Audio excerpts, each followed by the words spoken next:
Swan said, "And the day came when the risk to remain tight in the bud was more painful than the risk it took to blossom." Today, I am so grateful to be speaking with my dear friend and soul sister, Laura J. Swan. Laura is a devoted mother, a woman's transformational coach, author, speaker, and an intuitive healer. She is a passionate advocate of women's healing, leadership, and empowerment, and has been leading women's circles and workshops since she was just 16 years old. For almost 2 decades, Laura has been inspiring and supporting thousands of women to come home to their true power and purpose, to find their voice, and to listen to their innate intuition and inner guidance.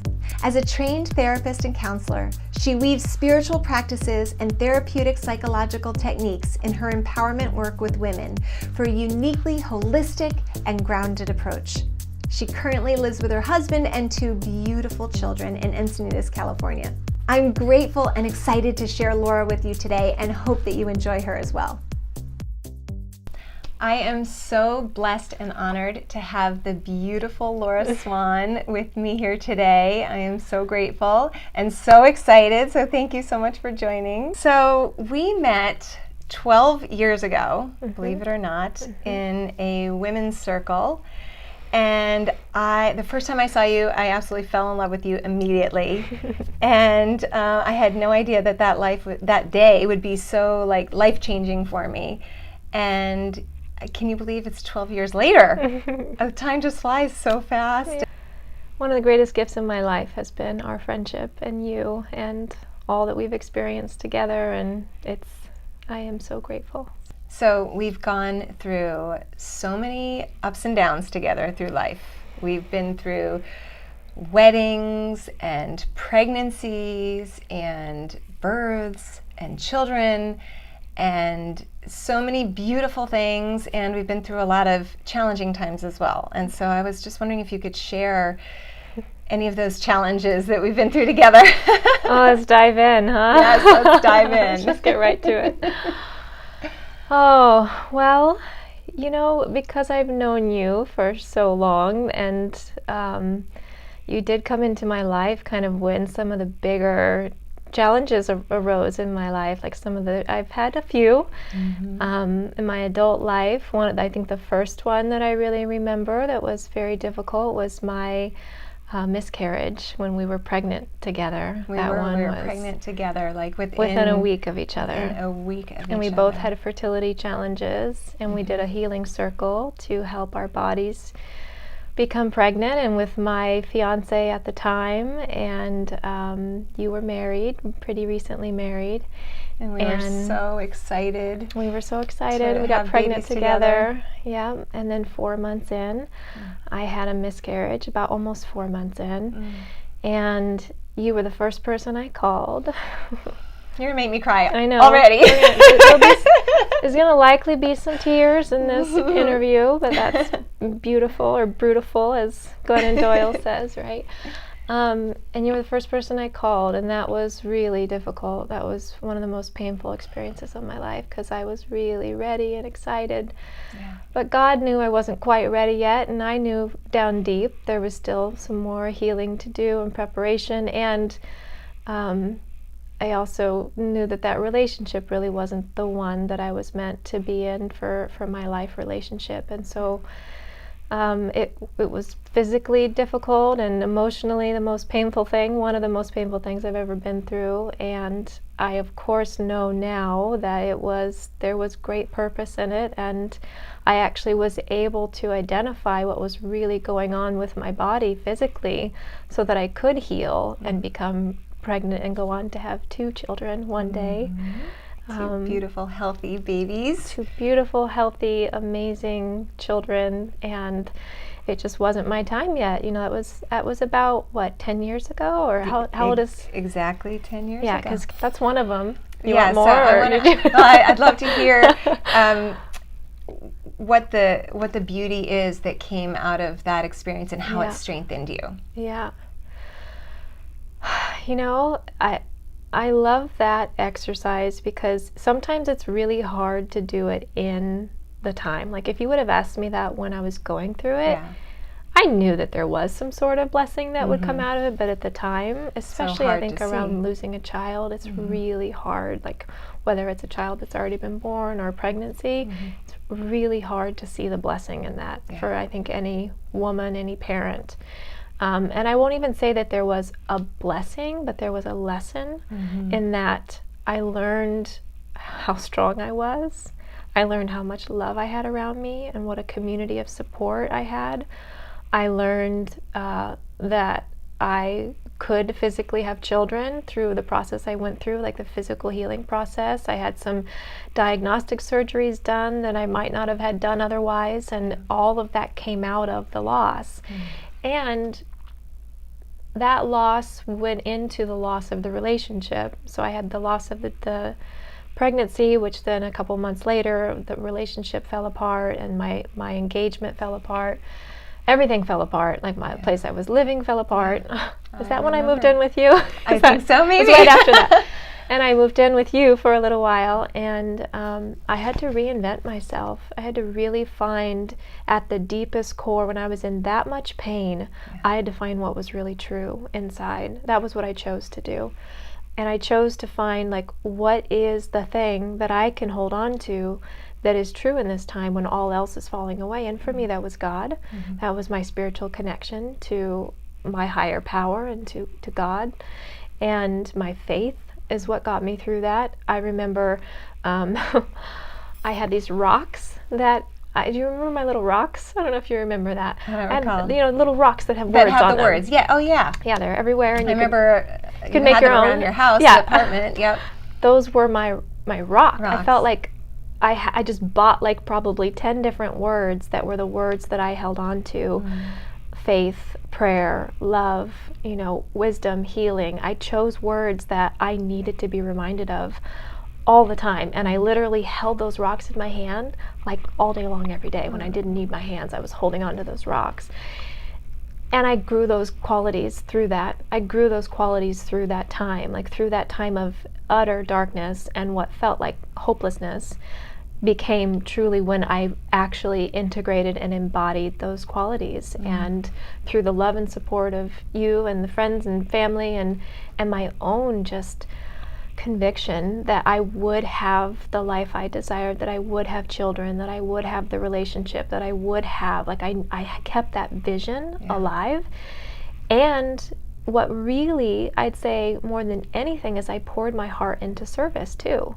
I poured my heart into the service that I wanted to do for the world, the service to other women, because I then understood a level of pain and hurting that I hadn't before, and I felt like I could help people more because I had that compassion. I could share it, and I just poured myself into that anchor in my life of my service, and the way that I knew I was called to serve the world was through working with women, through Circle, through, you know, all the different ways that I do. And that time really anchored in my life, like, this is not just your career path, this is your lifeline. This is your soul's, you're healing through doing, you're healing through leadership, healing through your dharma, healing through actually carrying out your service in the world. And that was a really, really big, I mean, that's the time that anchored in my work with other women. It really anchored in that that's what I knew I was here to do without a shadow of a doubt, and that my experiences were going to help me actually do that more effectively. I love that. Well, service is such a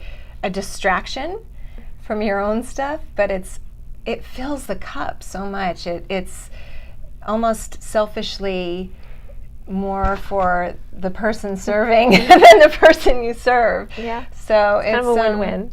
And what? It's a win-win. It's a win-win for sure, for sure. Okay, so, and going into that, like, I absolutely adore you. And not only are you my soul sister, but I really feel like you're my little sister, you know, here in California, and spending the last 12 years together. I feel like we've grown up together in many ways. And I've watched you blossom into this amazing leader and transformational women's life coach. I mean, you're just like, you have blossomed into your power, and it has been so beautiful to watch, and I have loved your journey, the entire journey. It's just been really beautiful, and you've left home. I feel like you're my home in many ways. So you've left home and you've come back bigger and stronger every time, and I just would love for you to share your journey of how you got to here. Well, interestingly enough, the story I just shared, I'll just go a little bit further back, because the origin to why I even started working with women, I started leading women's circles when I was 16 at my high school, and started a women's group in my high school that was to bring women together to encourage self-esteem. Like, that was my whole mission statement.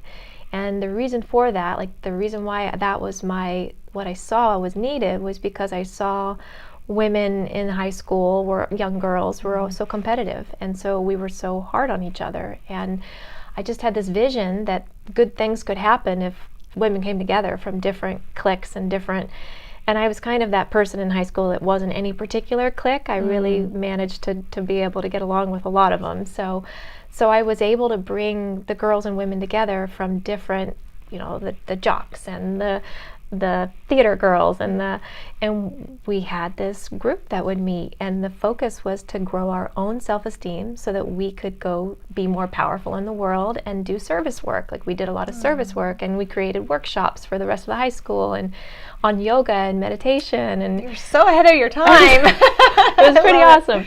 And in Kansas at that. This was in Kansas. Yeah, in Kansas. And so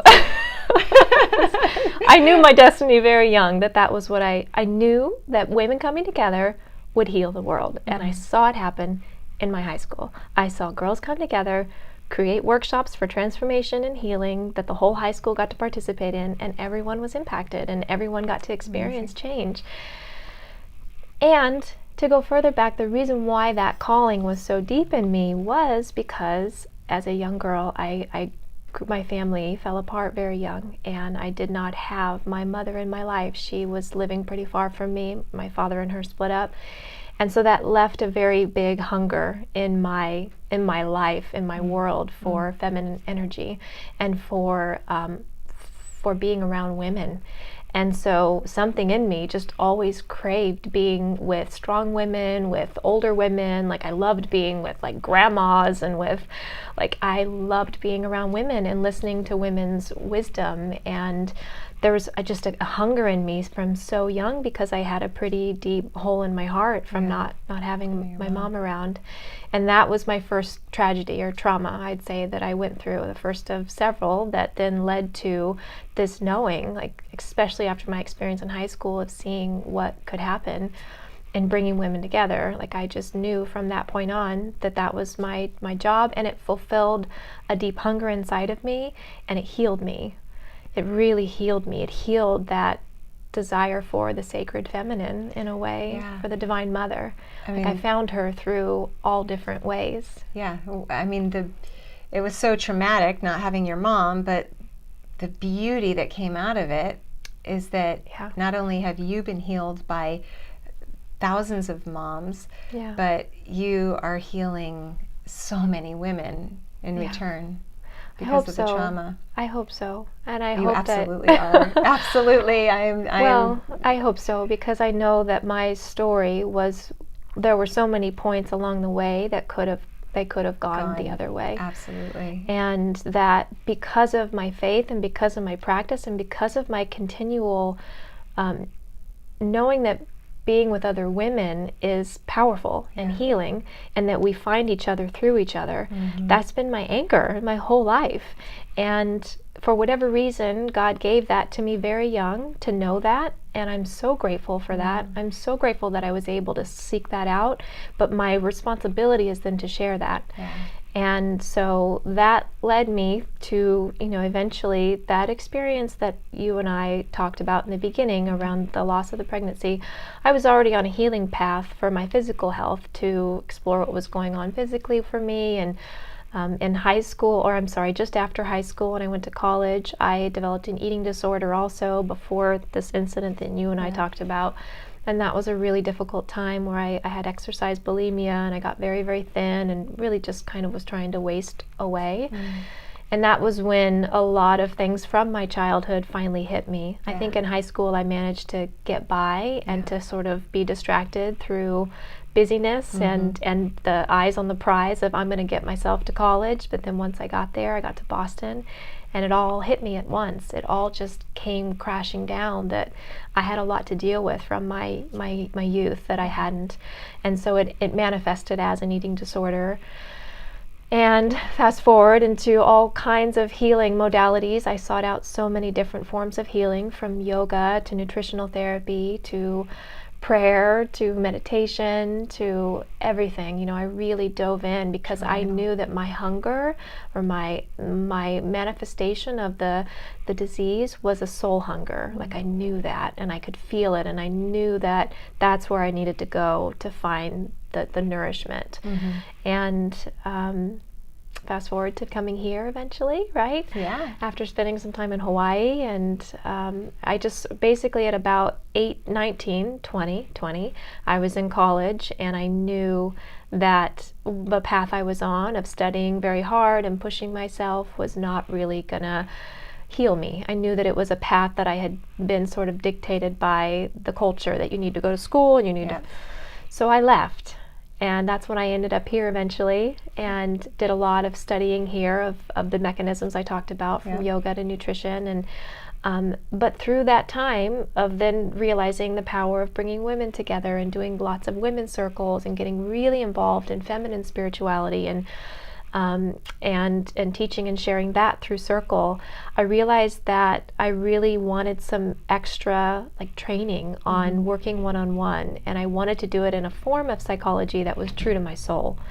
And that's when I discovered Pacifica, and it happened in that dark time I was talking about, where I went through the loss, and I thought, well, if I could do anything, if I could really do whatever it took to really stand into my role as a leader and a teacher and a healer, what do I want to do? Where do I need to go to really fulfill on that mission? And I knew I needed to go back and finish Boston, which I had left 9 years before. You had left college. I'd left college to go on my own healing path, and to follow what was true to my soul. You know, college was important, but at that time it wasn't true to my soul. When I went back, it was, because I knew what I wanted to do. And then college was able to serve that, you know. It was able to actually give me what I needed to go and then have the career, right? I didn't even have to go back for that, but I wanted to. And so tie the loop. I wanted to tie the loop. Yeah, it meant a lot to me to complete that part of my life. And you did, and you traveled, and you got your master's at Pacifica. I got my master's there in depth psychology, which is a really beautiful, soulful form of psychology that takes into account shadow work and depth work, and it's very soulful and spiritual, but very real and grounded, and doesn't pathologize a lot, but really looks at symptoms of what we go through as messengers from the soul versus things we need to get rid of. You know, if someone comes to me and says, I've been suffering with depression and I've been suffering with this, my first question is not how do we get rid of that, but it's what's the messenger from your soul. And so it really, the way we look at people's conditions and the way we're suffering, we actually look at it as a blessing and a messenger instead of something, let's just think it away or let's get rid of it. Pushing it away. Instead of pushing it away, which there's a lot of positive psychology that's so amazing and so powerful, and using the power of the mind. But if we're rejecting what's real and just shoving it further down inside. The gift that has come to us. I mean, that for me was my healing, was finally seeing the tumor as a gift and this beautiful golden nugget. Yeah. I remember that when that switch happened. Yeah, and it was such a switch, and that was like the turning point to healing. It really is, when you can accept everything as God, and everything's a blessing, and then all of a sudden the negativity melts away. Right. The resistance. I think the resistance to our suffering. That's really what in my work with women and in the work I do is to come home to all that's alive inside of us, we don't necessarily have to feel grateful for it right away, even though we get to that eventually, but just to see it as in favor of you. It's here for you, not against you. This isn't like we're not being attacked by harmful frequencies from the outside world. It's like my body's giving me this symptom of depression, this symptom of anxiety. This anxiety is simply a way of covering up what the deeper emotions are inside that are hard to feel. Our anxiety just covers that up. And so anxiety shows up when there's something deeper to feel. And it's so hard sometimes for people to trust in their anxiety and to trust in their darkness and to trust in their feelings. And I think that's why we need each other. I do, because it's hard to face it alone. It is so hard to face it alone. I don't think we're meant to face, there are things you're meant to face alone and to go on your own hero's journey or heroine's journey to find your inner truth. And you have to find that deep down inside in the empty moments. But you've got like a council that surrounds you and supports you as you do it. There's parts we have to do alone, and there are parts we're just not meant to.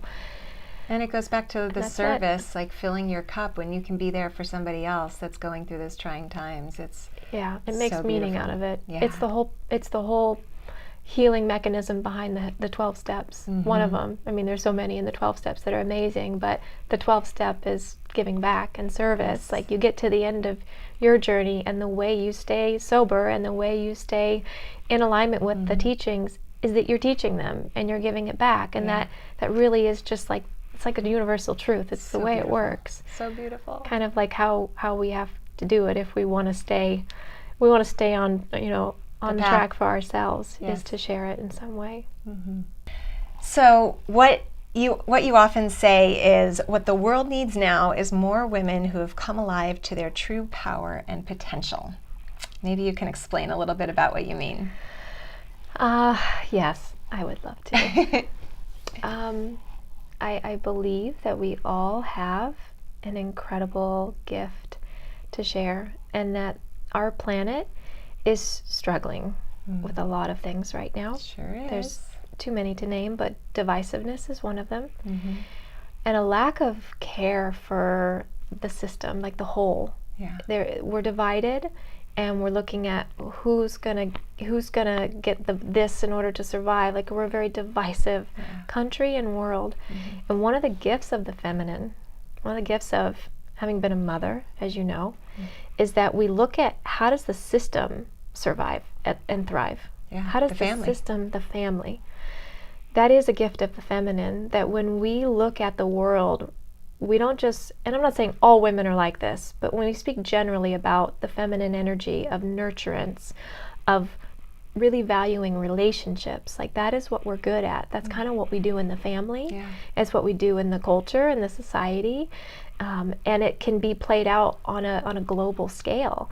And when women wake up to their power and their potential, it is rooted in love.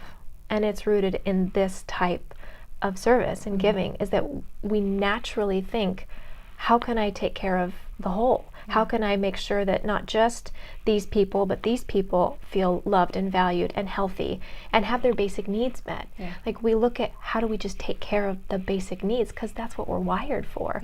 Like, we're wired for how to help people grow and survive and thrive and feel nourished and feel loved. Not just be physically fed, but also emotionally and spiritually.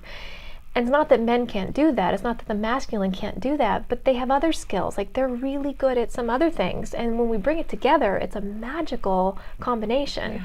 Like, when they're out hunting and bringing home the resources and, really able to focus on a task and see it through from start to finish, like, that's amazing. And we need help with that sometimes, because we are so, all over the place trying to help 1,000 things. And for some women, like, we do that too much, and we may be over nurturing the world. But in general, when that's used to empower ourselves and to really help empower the world in our service, then it's a gift. And when women wake up to their dream, to the way that they want to serve, I mean, I'm just going to speak honestly, the women that I work with, anyone that comes to me, I've never had someone come to me and say, and it's not that this would be bad if they did, but no one's ever come to me and say, I have a dream for selling $5 billion worth of electronics. Like, that's just never happened. Wouldn't be that it would be a bad thing, but they've come to me, every woman that ever comes to me with a dream of what she wants to fulfill in the world, it's something service related. It's something about making the world a better place, about helping people. Yeah. I cannot tell you how many times women come to me and say, I just want to help the world. I just want to give my gifts. I just want to serve and share what I've learned and help people. And that is a superpower that every woman has something like that in her heart that she wants to give. Yeah. And no matter what it is, even if it's selling, technology, that's beautiful. It's amazing. Let's put our spirit into it and make it love-filled technology. Yes. Let's help all women fulfill their dreams for a better world, because that's what's really going to change it, and that's what we need. That energy of caring about the whole and of nurturing the whole system of this planet so that all life can survive and thrive, even the animals, the earth, the sky, the water, the whole planet. Like, we don't have time to not care about that. We're not actually privileged enough anymore to have time. And so I feel an urgency to really help women wake up to their purpose, because we need it. We need it. We really need it. So badly. Humanity needs it. The animals need it. Our earth needs it. We don't really have time for doubting ourselves anymore. I know, we sure don't. So I know that you are always learning, and you're always in some form of coursework or schooling, and I'm wondering if you have any books that you could recommend, or heroes or mentors that have affected your life. Well, yes, for sure. Every day I'm reading or studying something, but I'm actually not in any courses right now, believe it or not. Like, just trying to focus on teaching my own at this time. There you go. But I believe in being in something, always keeping our mind active and learning and our hearts open. And the teachers that I love to follow, one of my greatest inspirations is Marianne Williamson. She's an amazing teacher and big teacher of mine spirit too. Leader in the world. I adore her work and her teachings and her connection to the Course in Miracles. So that work is always an inspiration. When I'm like when I'm mad at my husband, that's when I go listen to that, because I realize I gotta figure out what's mine in this, or when I'm mad at anybody, when I'm feeling that or in fear, I do that work because it makes me look at, okay, what do I have control over? What is my responsibility? It's so empowering to take responsibility for our own feelings and for what we can do about it. So that's been a great tool for my whole many years of knowing it. Another great teacher that has always been a mentor for me is Anita Johnston. She's one of the first women that I really did workshops and circles with, like we did them together. And she wrote Eating in the Light of the Moon. It's a much different psychological perspective on eating disorders and healing our body shame.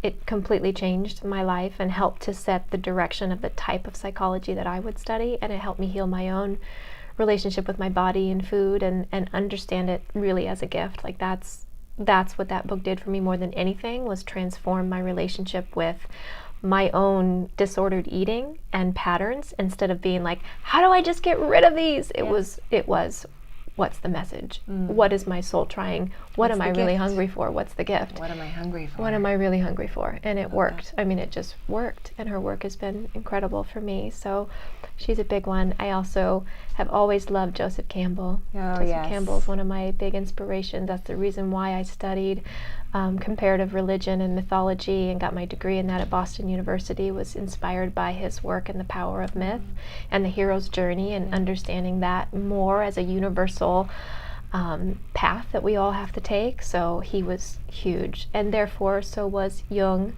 and Carl Jung was a big influence in my archetypal studies and archetypal psychology, and so was Judith Durick, was another teacher, and a really big one is Clarissa Pinkola Estes. She wrote Women Who Run with the Wolves. The way that these teachers weave mythology and archetypes and soul work into very grounded, real, everyday Like living and spirituality to me it was just the combination that works for my transformation, and I utilize all of that in the way I teach and share.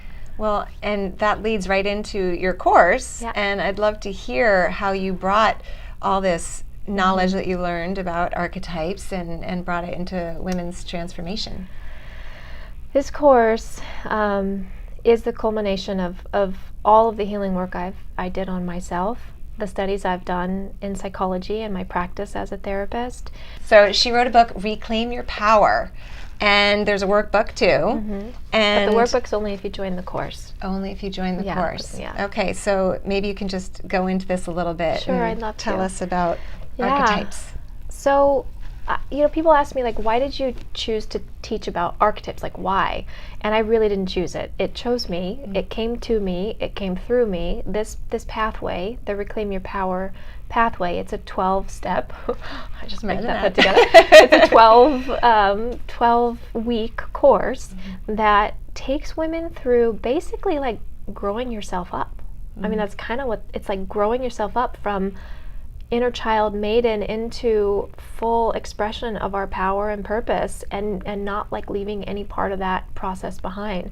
My experience has been that a lot of women, a lot of parts of ourselves got left behind, whether it be our playful inner maiden, maybe she never got to be expressed or really experienced in our life.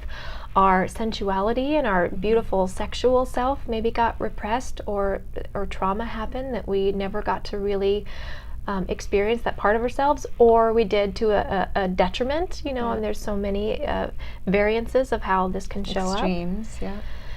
And so the archetypes represent basically like different parts of who we are, and getting to reclaim and embody them to the fullest and really be our true selves. So we start with the mother. Mm-hmm. We start in this journey of this work with the mother archetype and our first relationship with nurturance and how we learn to nurture ourselves.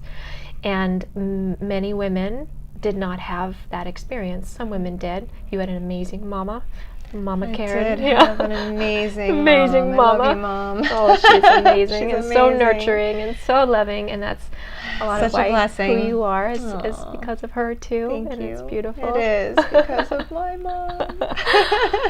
And sadly, not a lot of women had that. Not every woman had that. Yeah. And so this first part of the journey is to get in touch with our own inner mother, and to start to learn how to cultivate that part of ourselves, to nurture and to be there for ourselves during times of difficulty, and to develop a relationship with Divine Mother if that feels alive, if that feels like aligned for you, that feels like truth for you, to be able to feel her in the wind and in the trees and in the earth, and to connect through to a Divine Mother source, whether it's nature or Mother Mary or a goddess energy. Like, it's being able to connect to that within us, so that we don't feel like we're always trying to look to everything on the outside to mother us.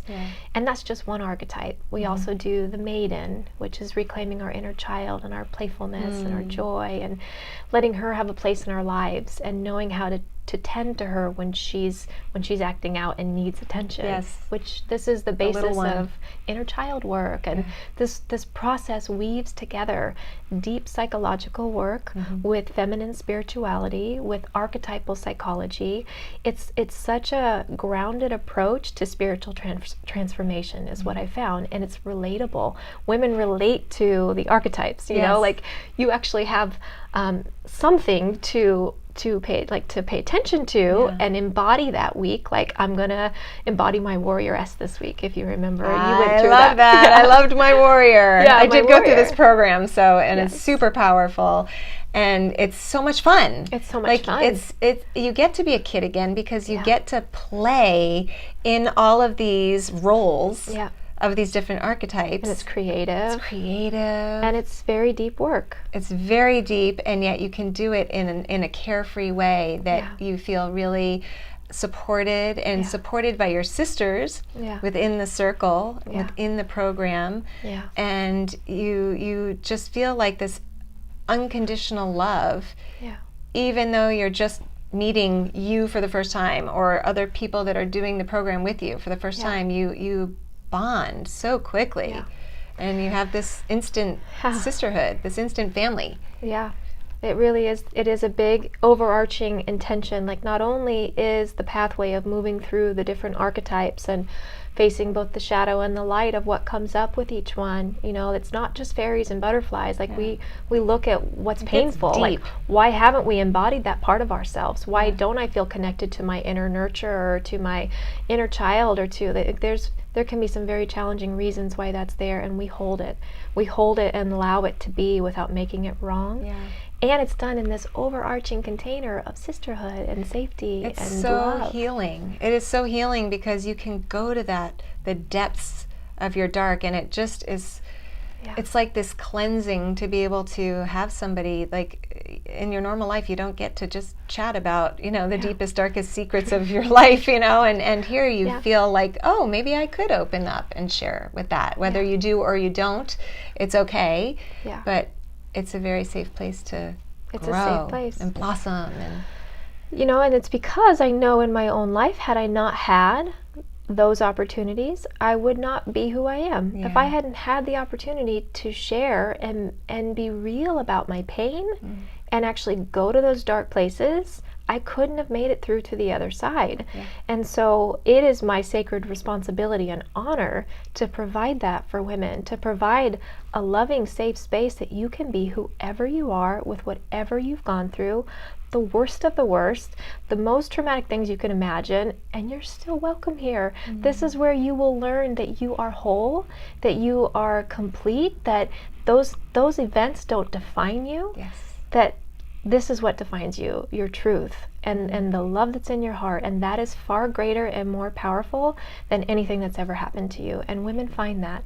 They discover it, they cultivate it, they embody it. The archetypes actually give them something to sort of grasp onto and make sense of, and we move through this whole process of remembering who we really are and reclaiming our power.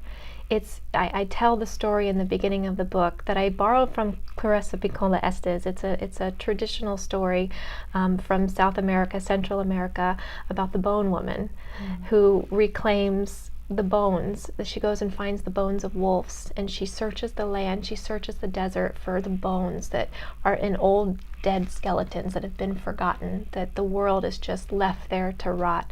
And she goes back and she reclaims every bone until the entire structure of the whole wolf has been rebuilt, and she honors every single little bone that has to be found. And this represents all of our trauma, all of our pain, all of the things that we want to leave behind, and the world would really like to leave behind. The world doesn't really ask you to churn that up and make sense of it. It kind of would rather it stay lost in the desert. But then we are lost in the desert, and we are still roaming. Splintered. We're splintered. We're not whole because we haven't owned that part of ourselves. And so she goes back to find every single bone until the wolf has been rebuilt, and then she sings over the skeleton. And she sings until it grows its flesh, and it grows its skin and its fur, and it comes back to life. And then the wolf runs off into the sunset and is free and is whole and is healthy. And it's through her trust in the collection, her trust in the seeking of those bones, and through her singing over them, like this thing that looks dead and a carcass. That why would you want to sing over this? Yeah. She sings to it. She sings through her voice and mothers it and nurtures it and loves it back into wholeness.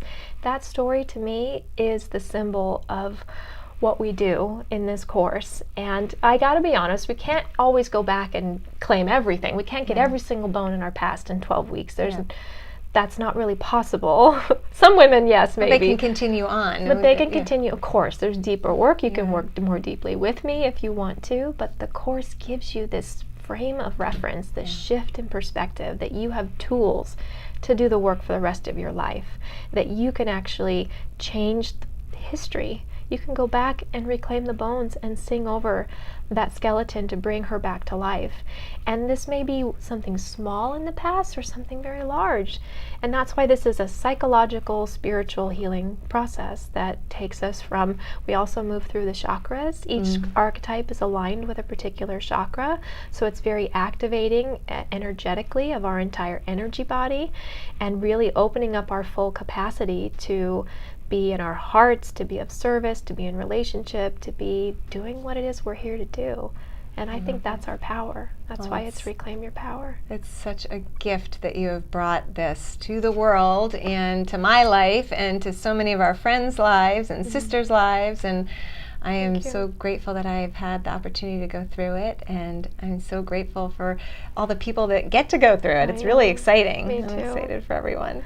It's pretty amazing, and as of now, it's still all taught by me. I don't know if that will always be the case. I'll always be teaching some of it, but every section, every circle is I still guide it, and that's why it's kept intimate, because it needs to be for this type of work. It really is like a so personal, intimate, personal experience, and the sisterhood is the balm, is the healing balm that holds it all together. So, and I know you have a gift for people who are interested. Yeah, sure. Yes, if they're interested that. in tapping into this a little bit, I have a quiz, and it's fun. It's a good one. It's a good one. It's really fun, and there's some good information in there. Like it's not all going to fluff you up. You're going to get some real information too about what you can really work on to fully embody more wholeness in yourself. And you find kind of what your archetype is naturally, like which one your feminine power archetype that is most comfortable for you, whether it's the queen or the maiden or the lover or the wise woman. And there's a few more, and you get to take this quiz to sort of tap into, well, what are my natural skills and where might I need some more rounding out and some support and some help to be more embodied and whole. So it's femininepowerquiz.com. Okay. And you will have a link to it. Yes, we will. We will have a link Yeah. so you can try out the quiz and it's really fun. And learn more about your amazing course. Yes, and you'll find all of that there too. Awesome. Just quickly, we talk about God winks and how I get God winks in license plates a lot when God's speaking to me and giving me a message. What is the most powerful God winks that you've ever gotten? The number 4. The number 4. Tell me more. It started, I get a lot. I would say I'm someone who looks for them sort of all the time, and I'm just sort of like, okay, come on, like give me some winks. I'm very Speak to open. me. Yeah. Speak to me. Yeah. And last year, my number's always been 3. That's kind of always been my lucky number. And I'm born on the 3rd of March, and so 33 is it's just always been my number. But all of a sudden I started seeing 4s, and it was when I was pregnant with my son. And he's now 14 months, so it wasn't that long ago, right? And there was a moment where we had a little bit of a tragedy with my daughter when I was first pregnant with him. She was put in the hospital with a seizure, and it was very scary. And I was only 6 or 7 weeks pregnant. And I didn't know, it was such a stressful and difficult time that I wasn't sure if the pregnancy made it. All of a sudden I started seeing 4s. And it was so like in my face. It was like seeing 444. I'd wake up in the middle of the night and it was 444. And I was like, all right, okay, this is something to pay attention to. And I started feeling like it was my sign from him, from my child. And then I realized, oh, he's the 4th member of our family. Maybe that's it. Every time I started to worry if he was okay, like if the pregnancy was going to be okay, for that like couple of weeks, I just saw 4s everywhere. And I started realizing that's my sign from God, from the universe, that like, you're okay, you're on track. And I now, whenever I have a question about that, I swear that's the way Spirit talks to me, is through 404, 444, 44. Like it's just 4s together, any 4s together. So I pay attention. You pay attention. I pay attention. Exactly. You have to just have your spidey sense up and your awareness open, and you see the signs. And you can ask for it. I mean, you can actually ask or request for any sign you want, but to be open and receptive to the way your guides and God wants to speak to you, and then ask to see it when you really need it. Like we can ask our angels and guides for what we need, and they're there for us. They sure are. They sure are. So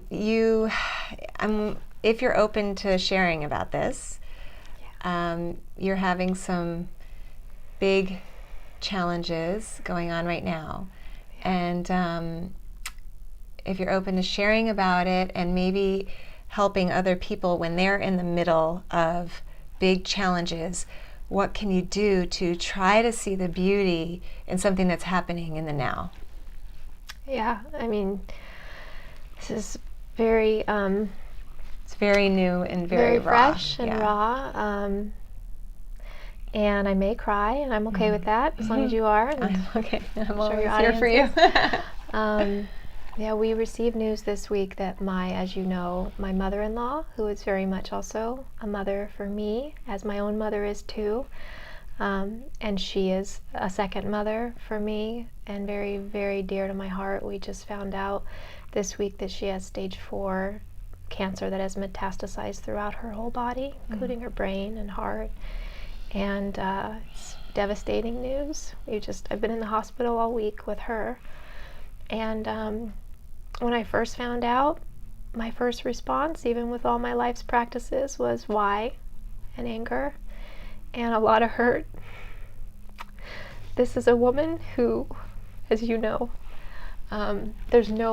she is the embodiment of unconditional love and of mother archetype. She is the embodiment of service towards others and giving, and never a complaint. Never a complaint. Like the woman is everything. So there's a lot of sadness in the family right now. We are, of course, gonna do everything we can and hold the spirit of hope and prayer and miracle healing, and we're holding the sadness. And so what I'll say is, in a time like this, it's so raw. And sometimes we just don't have any control over the waves of emotions that come. And I will say for myself that I haven't tried to control those. I mean, I'm being careful in front of my children not to completely lose my S so that they feel safe. But this has been seeing my husband go through this. And he and his mother are as close as you could imagine. She works in his business. They work together every single day. They have worked together for 10 years. She is an integral part of our lives and our children's lives. And this is happening. It's happening. And it's very sad. It's a lot for all of us to hold. We're in the middle of it right now. But gosh, there's just such a willingness right now for us to hold it and not to deny any of the feelings. Like, of course, we're staying hopeful, but we're allowing ourselves to feel. And that's what feels the most powerful for me. Is not like my husband and I have, as we've needed to, we've taken the time to be away from the children. Like my husband will go, we have this special room that's a meditation room and a healing room, and he'll go in there and cry and scream into a pillow, and then I'll go into the shower and ask for time to go and cry in the shower, and we're being real, we're feeling it. Like we're not shoving any of it down, and we're being honest with our children about that we're sad and that we're scared, and it's okay that they can feel that way too, and that we're just not trying to hide powerful emotions. We're allowing ourselves to feel it, and in that I feel tremendous hope, because I'm not denying anything. I feel, and I'm talking about God winks, right? I'm praying a lot about her and guidance on how to best show up for her and love her and what does she need. Because we sometimes think when you get a diagnosis like this, we actually go more into what we think someone needs than what is needed. And so my prayer has been, what does she need from me? I, of course, have about 1,000 things that I want to tell her to do, and nutritional therapy things to do, and books to read, and like everybody wants to just bombard her with how to heal. But that might not be the medicine right now. In fact, I know it's not the medicine. She's interested in that, but now, in this first week, these first couple of weeks, when the news has come, we're just being with it. And I'm being in this place of surrender and asking God, how can I best show up to serve right now and be the medicine that she needs? honoring myself, honoring my feelings, but to be the warrior. Like this is right now, I'm showing up as a warrior with all my heart and strength and power. Though it's deeply affecting me and my family and my husband, I'm needed in a way that I've never had to show up. Too. You and I'm the be mother. the mother. This work that I teach, I am having to embody now like never before. Yeah. And it's saving my life. It is. Well, of course, I send her so much love and prayers. She's in my prayers every day since I've heard. So. Andrea, her name is Andrea, and I ask for anyone that is listening to this to also pray for Andrea, one of the most beautiful, bright lights on this planet. Yeah, she really is. She really is. And bringing what you just said about your children and demonstrating for them what this looks like, do you have any tips of how to help children see the beauty in all the ups and downs of life? One of the things that my husband and I are really helping them do is to understand their feelings as energy and emotions as energy in motion, and that when ups and downs happen, if we can be with the energy and the emotion that we feel and ride it through to the other side, it doesn't mean a wave won't come again. There's so much resilience in that.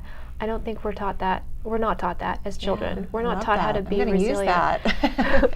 It's energy in motion, and instead of saying, don't go there or don't feel that, I can feel sometimes in myself. My daughter is highly sensitive and she's very reactive and she has explosive emotions, like feels so much. You don't understand that at all, do you? No, I don't understand that at all. I got one of those too. Yes, she is so sensitive and raw, and she's so caring, and she's so beautiful, and she's a powerful, precious little being that feels deeply. She's a highly sensitive little creature. There are times when she's having a moment like that it's really inconvenient for me, and I want to just say, no, like you can't do that. Then I think about to myself, like, how often do I do that to myself?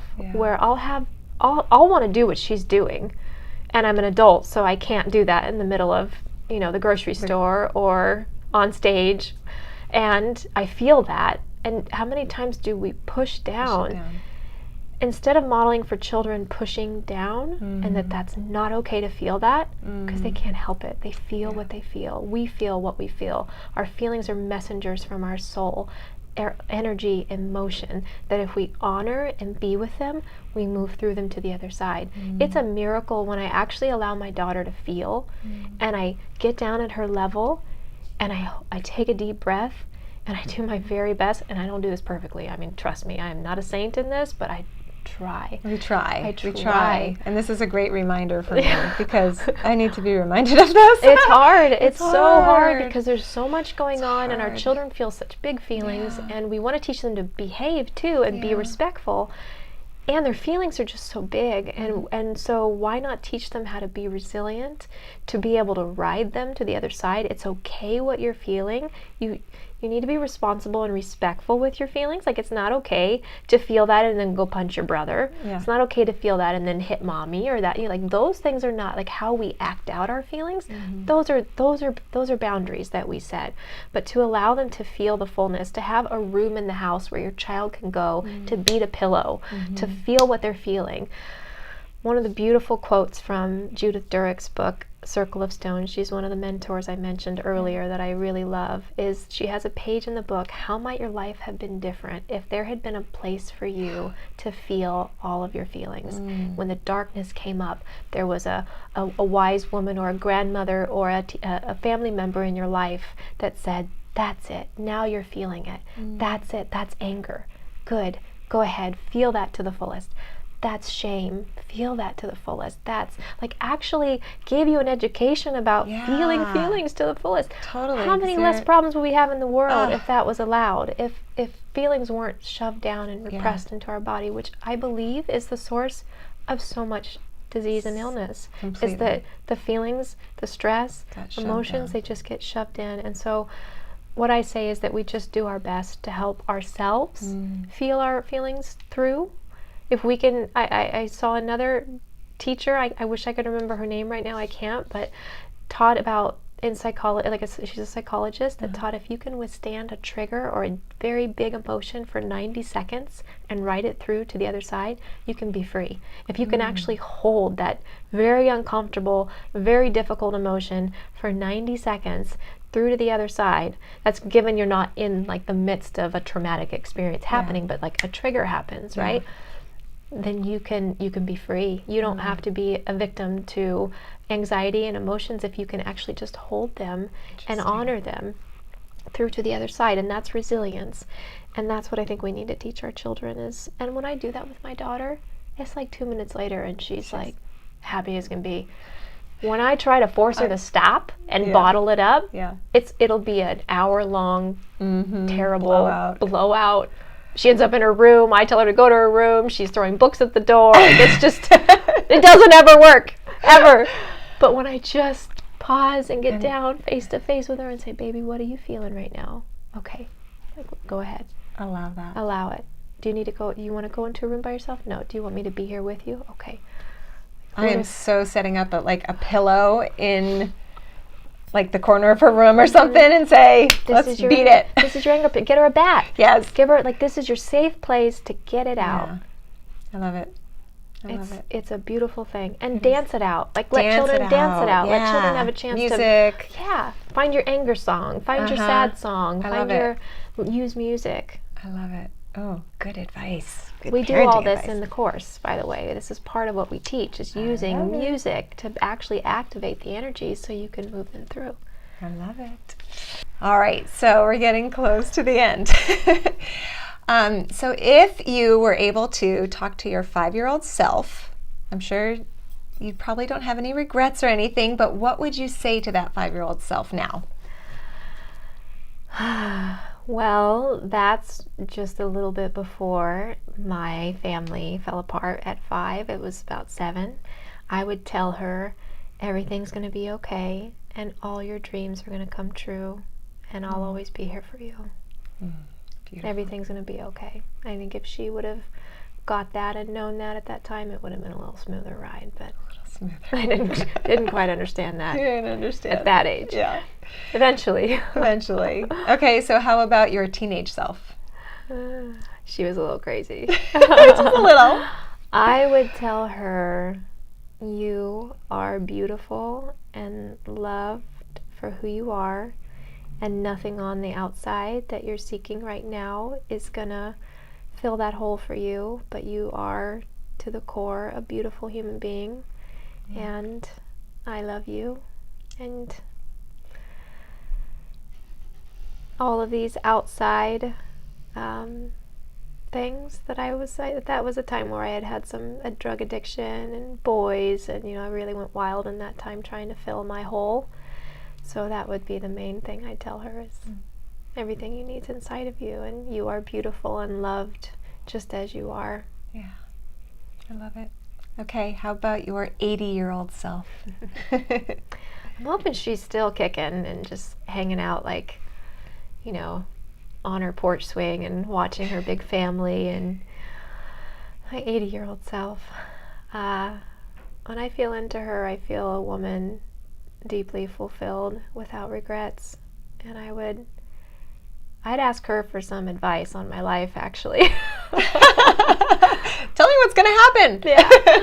I think I'd ask her, this is actually an exercise that we do in the course on the Wise Woman. We talk to our 80-year-old or our Wise Woman self about something happening in our lives right now that we need guidance on. So that's probably what I'd do. I'd just ask her, tell me, help me through this.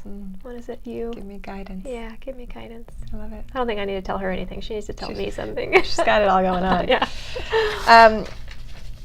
All right, so my last few questions are going to be done Oprah style. Yeah. I'm totally using questions that she asks a lot. So, okay. And they can be quick. What are you grateful for in this moment? Sitting here with you. Me too. So grateful. So grateful. What's the great spiritual lesson that your soul has gone through in this lifetime? You said these are quick? These are quick. Learning to love in the face of darkness. In all darkness, that love is the truth. Love is the truth. Yeah. That's a good one. What's your definition of soul?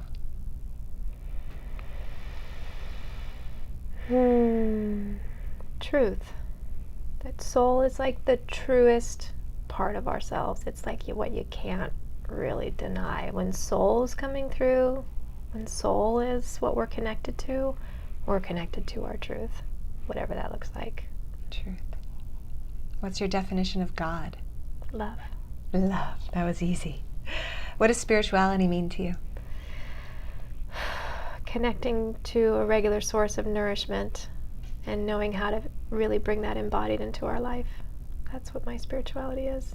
What is my deepest nourishment in how I connect to God and to love? Therefore, how do I stay in a space of love and embody that and bring that into my life? I love it. Love it. What brings you peace?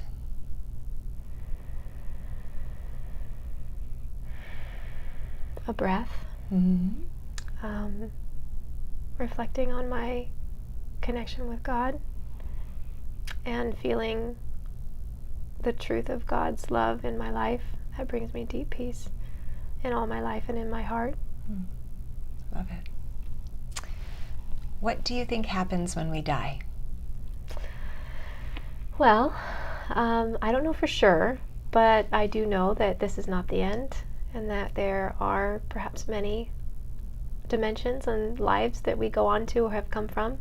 Perhaps they're all happening simultaneously. I don't know how it all works. Time may not be real at all. But I believe that we go somewhere that we are able to still be completely connected to our loved ones here and have a relationship and have messages going back and forth and be able to still guide and help and support from the other side. And I also believe that we go on to other lives simultaneously. So I don't know how that works, but I definitely believe that that's all possible. And I feel very connected to people who have crossed over and feel them in my life. And so wherever they are, they're still talking to you. Still serving and helping, and they really are connected to what's really important. And they guide me to know that. Showing you the number 4. They are. They must be. All right, finish these sentences. Oh, goodness, girl. If I weren't afraid, I would. I'm doing so many things I'm afraid of right now. Do I have to do more? I would speak on a stage in front of 10,000 people. Oh, that sounds scary. I'm going to do it.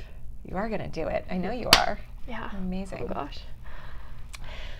I am grateful for my biggest risk, which has been... Biggest risk. Putting my work out in the world has been a very big risk because it's so my own personal journey and so me that it's like putting my rawness out into the world and saying, here you go. Yeah, this is me. It's been my biggest risk and biggest reward, but for sure the most vulnerable thing I've ever done. And biggest blessing for all of us. I hope so. Yes. I believe in... The power of love. Love is... Oh, goodness. Love is the truth of who we are. I would like to thank...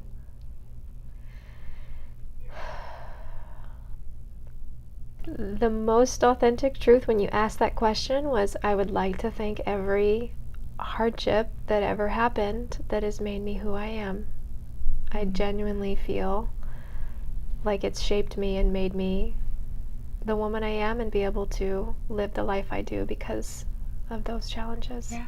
You wouldn't be the most amazing woman that you are now without all of those steps along the way. I'm okay if if I don't have a lot more. Like I don't need I know, right? more, but we're they're good. Gonna happen. We're done. This is life, right? Life, it happens, but I am grateful. I am ready to forgive. I am ready to forgive all of my husband's imperfections. Ooh, that's good. That's a good one. So and he's a beautiful man, and we all have our things, and But to have the deepest love and connection, and my imperfections in our relationship, and how I've handled certain things. I'm ready to forgive all of it so we can really continue to blossom into the soulmate, twin flame, beautiful relationship that we are. I love it. I love it. The world needs more women who have come alive to their power and potential of the love in their hearts. And I want my legacy to be. I want my legacy to be that my work carries on and that many, many women and girls are empowered to be who they really are and to know their value and their gifts and their truth, that my message just spreads like wildfire, and that my daughter carries that on. Aww. That she's an embodiment of that. She is my legacy. She is your legacy. My final question. What is your definition of beauty everywhere? It's being able to see the purpose and that life is for you and not against you. I think that is truly seeing beauty everywhere. It doesn't mean you feel grateful right away, but seeing the purpose and that it's for you. That's how we see beauty everywhere. And we'll get to gratitude when the time is right. But that is, I believe, the true essence of what that means. Recognize that there is purpose and it's for you, not against you. I love it. I love it. Well, thank you. Thank you so much for being with us. The most amazing, beautiful friend and soul sister, Laura Swan. I love you so much, and I'm really grateful for all the things that you are putting out into the world. You're putting yourself out into the world, and I really appreciate just who you are. And love you so much. I love you too. Thank you. And I appreciate you so much. Thanks, honey. See beauty everywhere. Thank you so much for joining us. Make sure that you guys check out Laura's book, Reclaim Your Power, and you can find Laura at laurajswan.com. Thank you so much for joining us, beautiful. We'd be so grateful if you'd share this episode with your friends. And also make sure to let us know that you're listening over on Instagram. Just take a screenshot of any part of this episode and tag the link beautyeverywhere.com and at beautyeverywhere_BE to let us know that you're listening. Again, thank you guys so much for being a part of the Beauty Everywhere community. We are continuing to grow and spread beauty and gratitude to people all around the globe. We hear from people every day about how our inspirational apps help to uplift, educate, and inspire people to live better lives. And we'd love to hear from you. So if you'd like to share your story of how you turned your wounds into wisdom and found gratitude and beauty in your challenges, please connect with us on Instagram or Facebook and send us a message at beautyeverywhere.com. I love you guys so much. Thank you for all that you do. Remember, we rise by lifting each other up. Go out and make today beautiful.